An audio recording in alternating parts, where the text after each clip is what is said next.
नमस्कार दोस्तों, कैसे हैं आप। दोस्तों, रामायण के दौरान शबरी के बारे में तो आपने अवश्य सुना होगा, जाना होगा या पढ़ा होगा। आइए जानते हैं शबरी के बारे में विस्तार से। शबरी श्री राम की परम भक्त थी, जिसने भगवान राम जी को अपने झूठे बेर खिलाए। शबरी का असली नाम श्रवणा था। वह भील समुदाय के शबर जाति से संबंध रखती थी, इसीलिए बाद में श्रवणा को शबरी नाम से जाना जाने लगा और बाद में उसका यही नाम पड़ गया। श्रवणा के पिता भीलों के समुदाय के मुखिया थे। जब श्रवणा बड़ी हुई तो इसका विवाह भील समुदाय के भील कुमार के साथ तय हुआ। विवाह होने से पहले कई 100 पशु बलि के लिए लाए गए, जिन्हें देखकर श्रवणा बहुत दुखी हुई और सोचने लगी, ये कैसी परंपरा है जिसमें ना जाने कितने निर्दोष बेजुबान जानवरों की हत्या की जाएगी। यह सब देखकर निर्दोष जानवरों की हत्या होने से बचाने के लिए शबरी विवाह के एक दिन पहले घर से भाग गई और फिर दंडकारण्य वन में पहुंच गई। दंडकारण्य वन में मातंग ऋषि तपस्या करते थे। श्रवणा उनकी सेवा करना चाहती थी, लेकिन वह भील जाति की थी, इसीलिए उसे ऋषि की सेवा करने का अवसर न मिलने का अंदेशा था। फिर भी वह सुबह सुबह ऋषियों के उठने से पहले ऋषियों के आश्रम से लेकर नदी तक उनके आने जाने का रास्ता साफ कर देती थी। सारे कांटे हटाकर साफ बालू मिट्टी भी बिछा देती थी। यह सब वह ऐसे समय करती थी कि किसी को भी इसका पता नहीं चलता था कि यह काम उसने किया है। एक दिन जब मातंग ऋषि बहुत सुबह सुबह नदी में स्नान करने के लिए उस रास्ते से जा रहे थे, तभी उन्हें शबरी दिख गई। तब ऋषि उनकी सेवा से बहुत प्रसन्न हुए और फिर उन्होंने शबरी को अपने आश्रम में रहने की आज्ञा दे दी। शबरी उसके बाद मातंग ऋषि के आश्रम में रहने लगी और उनके आश्रम के सभी कार्यों में सहायता करती, उनकी सेवा भी करती। ऐसा करते करते बहुत समय बीत गया। उसके बाद मातंग ऋषि भी बहुत वृद्ध हो गए और कमजोर भी हो गए।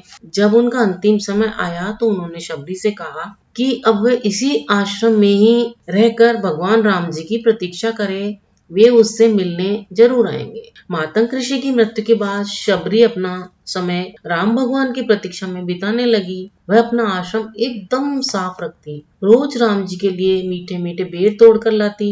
बेर में कोई कीड़ा न हो और वह बेर खट्टा भी न हो, यह जानने के लिए वह एक एक बेर तोड़कर चखती थी।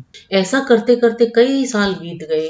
एक दिन शबरी को पता चला कि 2 सुंदर युवक उसे ढूंढ रहे हैं, तो शबरी समझ गई कि उनके प्रभु श्री राम जी आ गए हैं। उस समय तक शबरी वृद्ध हो चुकी थी, लेकिन राम भगवान के आने की खबर सुनते ही उसमें फुर्ती आ गई और वह भागती हुई अपने प्रभु राम जी के पास पहुंची और उन्हें अपने आश्रम में लेकर आई। फिर उनके पांव धोकर उन्हें बैठाया। उसके बाद अपने तोड़े हुए मीठे बेर लेकर आई और राम जी को दिए खाने के लिए। राम भगवान ने बड़े प्रेम से वे बेर खाए और फिर लक्ष्मण जी को भी खाने को कहा। लक्ष्मण जी को तो झूठे बेर खाने में थोड़ा संकोच हो रहा था। उन्होंने राम जी का मन रखने के लिए बेर उठा तो लिए, लेकिन खाए नहीं और चुपके से आश्रम के बाहर डाल दिए। इसका परिणाम यह हुआ कि जब राम रावण युद्ध हुआ, तब युद्ध में लक्ष्मण जी पर शक्ति बाण का प्रयोग किया गया, तो लक्ष्मण जी मूर्छित हो गए। तब उस समय इन्हीं बेरों से बनी हुई संजीवनी बूटी उनके काम आई और उनकी मूर्छा दूर हुई। यह था माता